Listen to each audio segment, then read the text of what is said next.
Fort Cornwallis in Penang is presently undergoing massive restoration.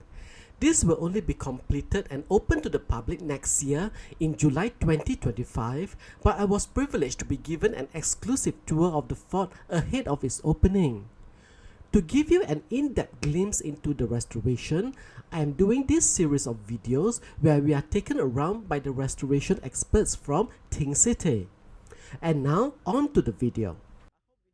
Okay, the way to actually build a wall arch, right? You have to start from like a straight line, straight vertical wall, and then when it starts here, this is called the spring line. Okay. Where the spring lines actually you start having the curve. Alright.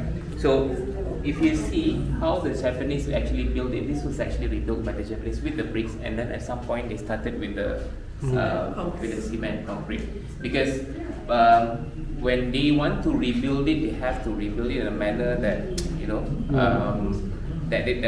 that's working lah. Yeah, because they don't want to rebuild everything back, demolish everything back, so they rebuild from the remainings, whatever remains. You see where they decided to. You can see the line, the different from the brick, and then it became.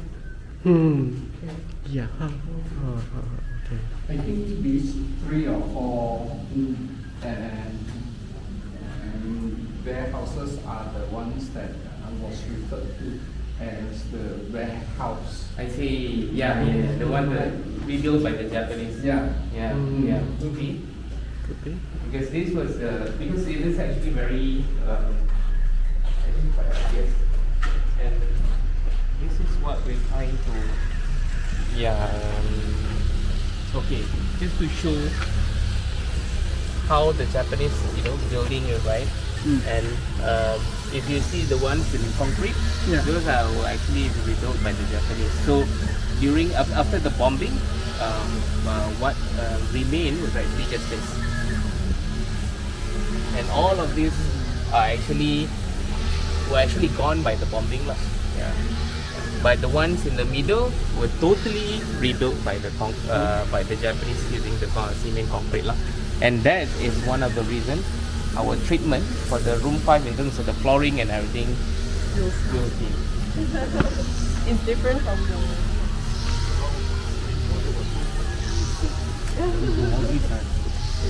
Is this original also, the rails? These? Hi. The wood, no.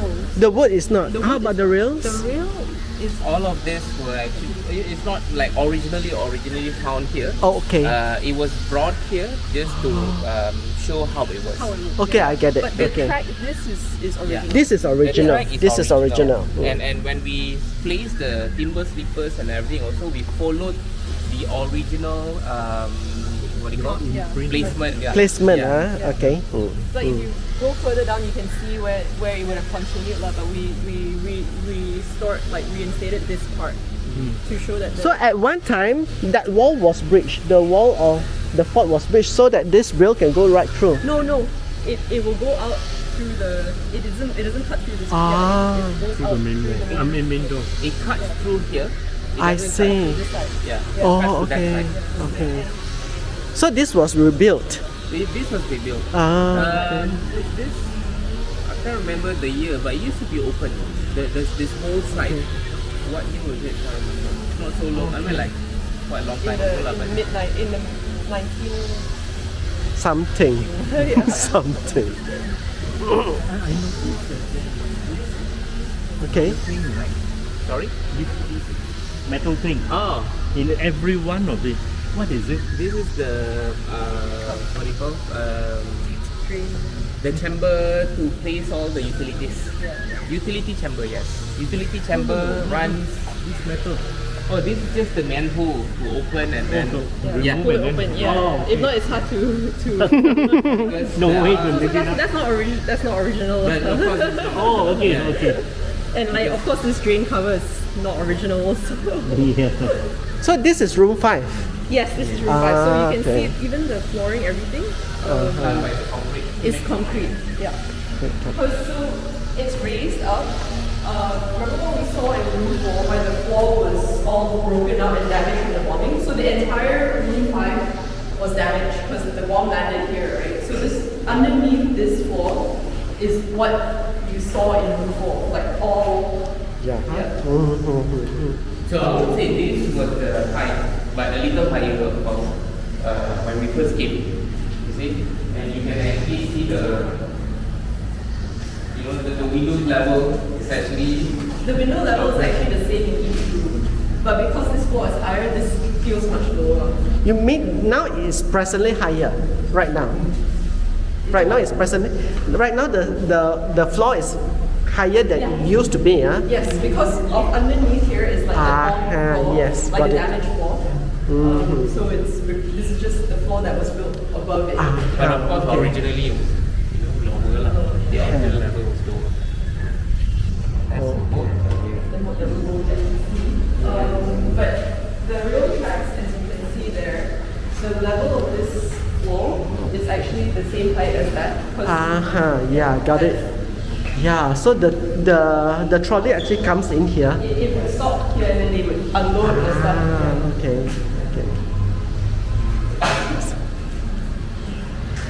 It's very interesting. So again, as part of the museological component, there'll be artifacts that were found, like the Japanese bullets ammunition that we found, like those will be on display according to the different periods. Like, because obviously the things that we found are from different periods as well. So like the cannonballs will be in room 1 because that was part of that period, and then the Japanese ammunition that we found will be in this room because that was part of like the Japanese period. Yeah, so it sort of tells the whole story of what happened at Fort Cornwallis.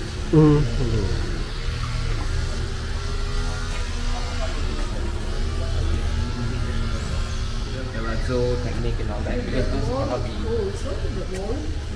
This wall is the concrete, the Japanese concrete wall. Yeah, you can see the difference is one if you see the wall made, built out of. So the same thing here as in room 4, you can see the effects of the bombing on the floor on the side. Like that. So it's quite interesting. It like created like a wave pattern. Yes. Yeah, it does. Yes. Because when they built this, So we wanted to let the viewers be aware of that. And you can imagine like. Yeah, they can picture it, how it was like. So this is almost as it is. Yes. When the bomb dropped down here, okay. that's how it was. Okay. But when you do it with this, you put all the homework and then you pour in concrete. It's taken before this was constructed. It was grilled. It was grills instead of doors. Yeah, possibly. But the aerial photos that we got from back then, it showed the wooden doors. That's why we wanted to. No, but when you all started the restoration, what was it grilled? Was it grills here when the restoration work? No. It was doors, like the doors. No, it was still the doors, right? This one when we came in 2017. In 2017 there was nothing. Yeah, it was just a square opening. That's all. A square opening throughout all the 10 rooms. So when we did the research, when we uncover a little bit, of the through conservation uncovering lah. So we discovered some of the opening originally used to be arch opening, and some of it is like this lah. Because this one by the Japanese, they built it with box up manner. Yeah.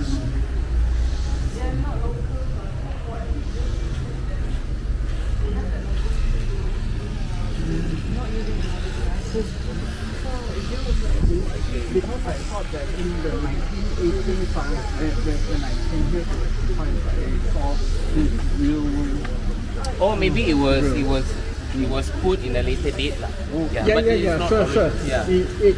It's not. But when we came into 2017, there was no grills, no.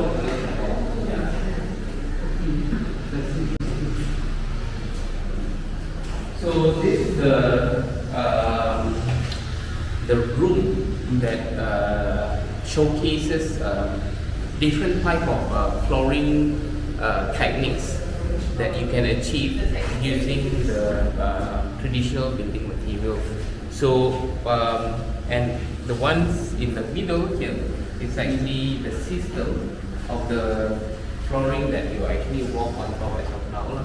Right? So as I said, when we first came, we saw a lot of rising dam issues, a lot of crackings and all that. And the reason why we came up with this system is because to avoid rising dam to happen, you will need this air circulation.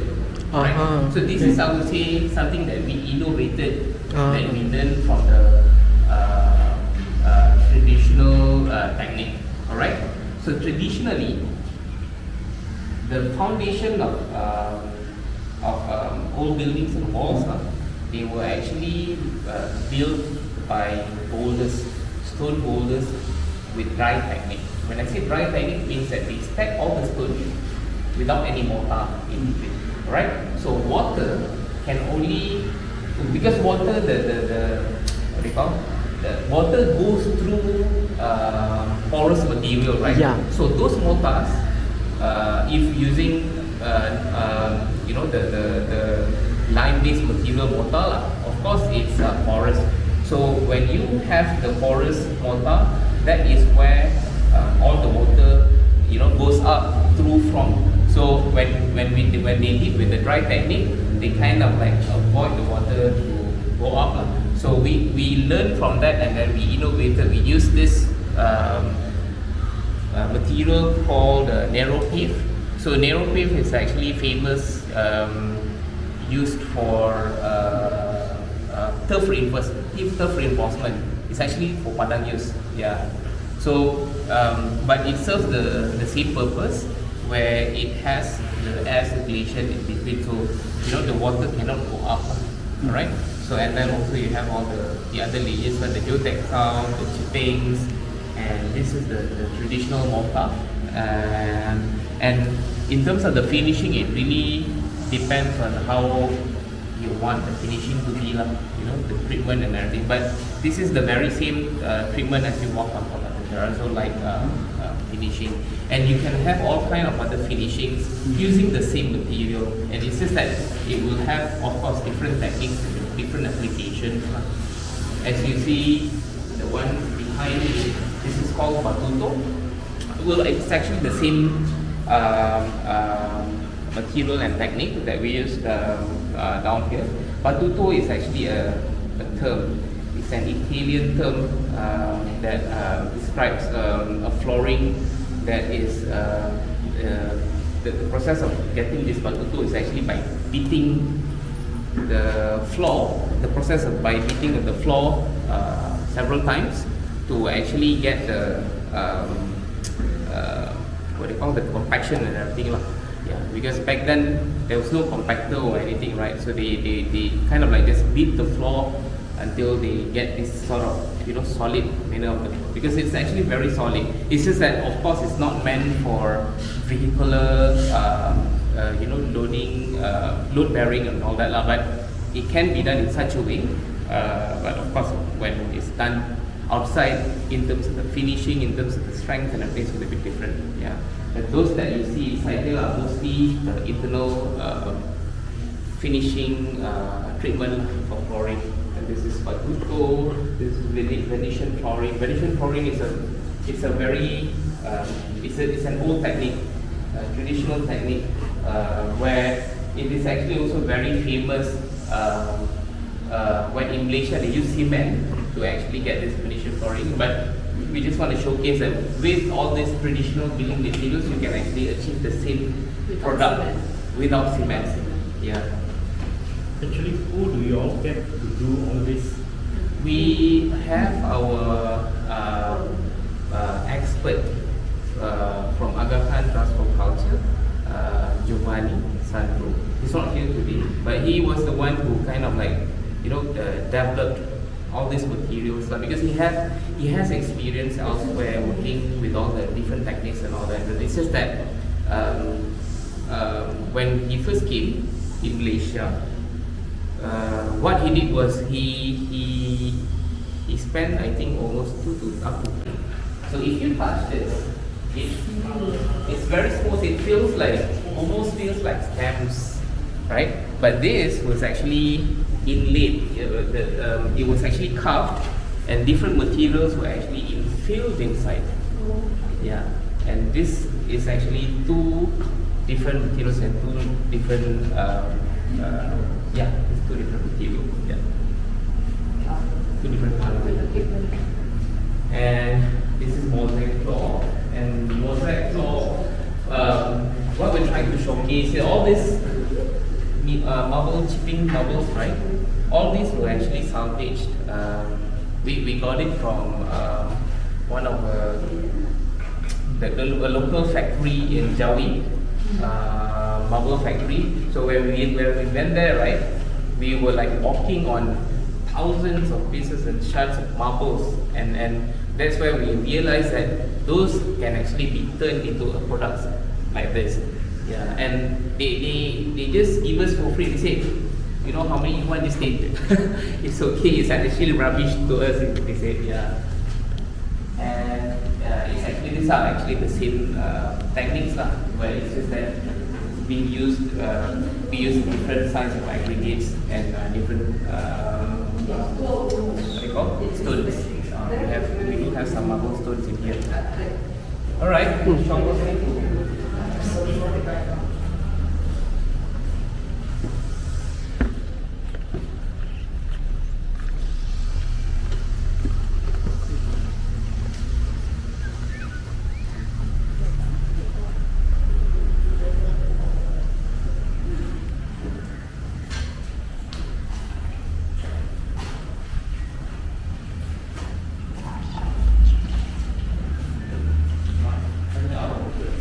Running out of water. No water.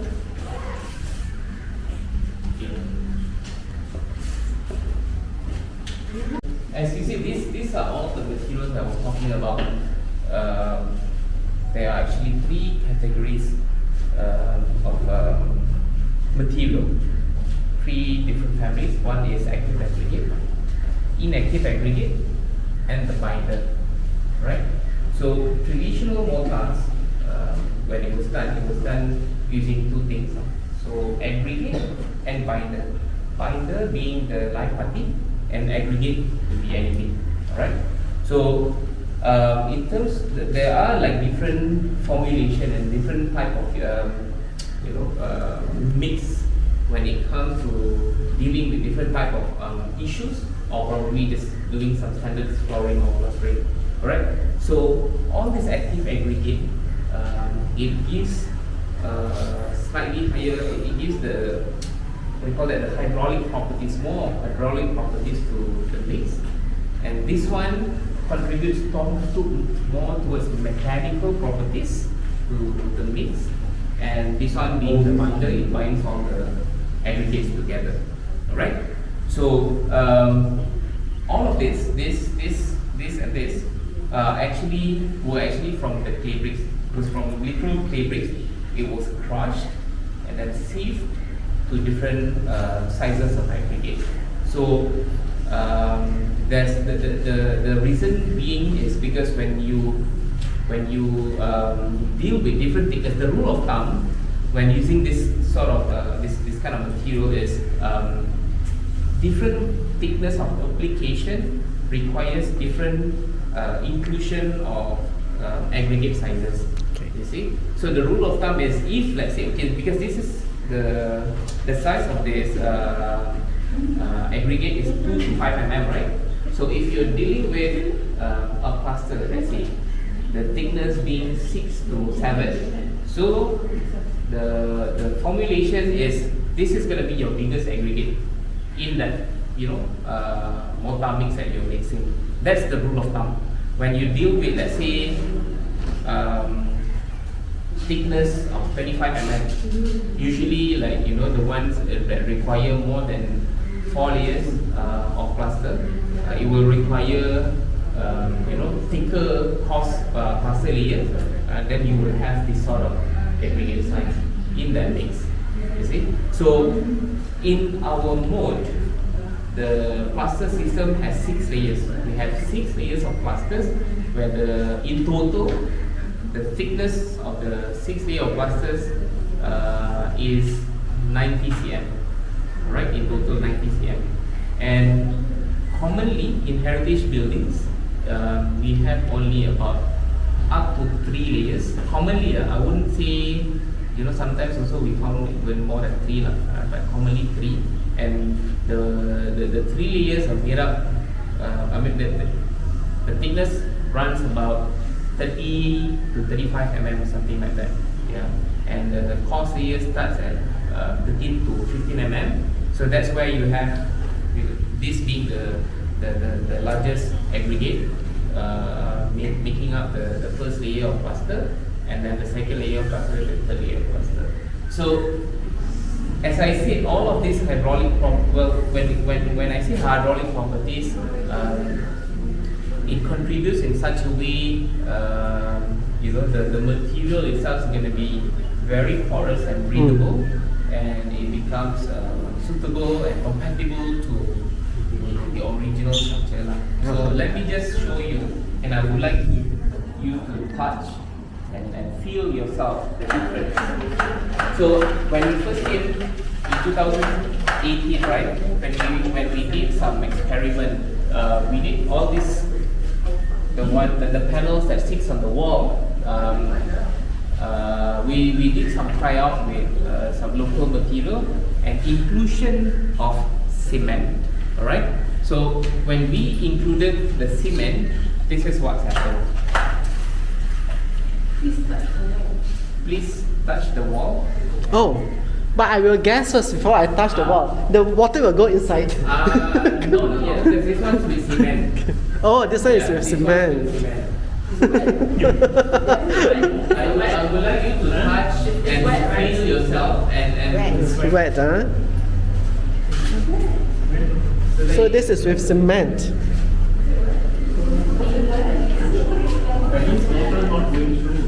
It is, yeah, water doesn't go through. And please feel this one. This one is using 100% our traditional building material. I'm going to spray a little bit more. And give it a few seconds. Please touch. And then you can feel the difference. Please do touch, and you can really feel the difference from there and this one. This one? Oh, it's a surprise. It's a surprise. It's a surprise. I thought that it's still going to be wet, because he just sprayed on there. So if you touch that, that's going to be still wet. Yeah. Right? So when I say hydraulic properties and material being porous, being breathable, this is the sort of quality that we're looking at. So when you have this kind of plaster, right? So in heritage buildings, what you really want to save is the structure. The structure is really your bone and flesh, right? So if you lose this, you lose the heritage. You lose everything, right? You lose our heritage buildings. This would work. I see this as more of a protection layer. And this layer is very important so that the kind of material that's chosen to be used has to be compatible and has to be in a way, I would say, what's the best way to explain it? To actually contribute to the whole strength and To durability. Yeah. Because the reaction, as I said, when you use non-porous or non-breathable material, let me just explain to you what happens. Rising depth is going to happen. Everywhere also going to happen, because everywhere we got water tables, we cannot run from water tables, from groundwater. Groundwater goes up all the way about 1 meter height, and then if you use non-breathable material, and then you will get all the water trapped inside. Because water, it doesn't just go up with the water, it goes up together with the salt. And there are harmful salts inside, and when the water dries, it leaves the salt inside the wall. So when it leaves the water inside the wall, and then it dries up, and then it crystallizes, and then that's where the cracking and the expanding starts lah.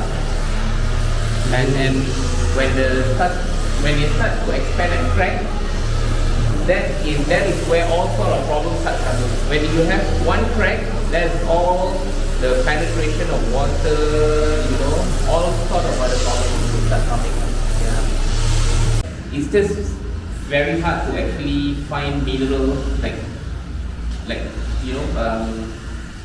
pure mineral pigments here in Malaysia. So we could only use this one we use charcoal, and the rest of other colors we had to use the industrial one, But it's actually best to use the pure mineral one. Can we find meta kaolin In the production level, that is something that we know already that we are actually better than cement, because when you use cement in the production level, cement. Cement has got lime in it also. All right. So it says that the production of cement doesn't stop at only producing lime, because lime, when it needs to be produced, it needs to be the limestone needs to be burned at certain temperature, right? So when it is burned at certain temperature, for cement production purpose, it doesn't stop at that temperature. It goes even higher to produce a material called clinker. Alright? So in producing clinker, it requires number 9 and 10 actually almost the same line in terms of the content. The room for building conservation, our material to explain our effort in doing the conservation during the when we have all the content and everything in place lah. This is called the building motivation. And as we move, are we going to get that? And this is the last room. It looks more or less the same as the rest of the rooms. But room 10 I don't 9 and know 10 about the what is it going to be. room 10 will be about the future. Or Like where what other work will be done at the fort, what more can we do if there'll be a lot of interactive on asking the public for their opinion as well. That would be in 10. Okay. They are just power bulbs. Will the rooms be air conditioned afterwards? No. I see. They will have a fan. I see. The idea is that during the day when the museum is open, the doors will be left open and the windows will be left open. So there should be a bit of draft, and there will also be fan. Because I couldn't put it in the floor. It's not that hot. This is something that you put in the floor, right? But putting aircon throughout the day, and there will be a ceiling fan as well. There's no questions to ask because it's not going to be aircon. Because if it's going to be air conditioned, then I will ask. Then you'll be dealing with the dryness that the aircon will be giving. But no such question. Yes. Another thing,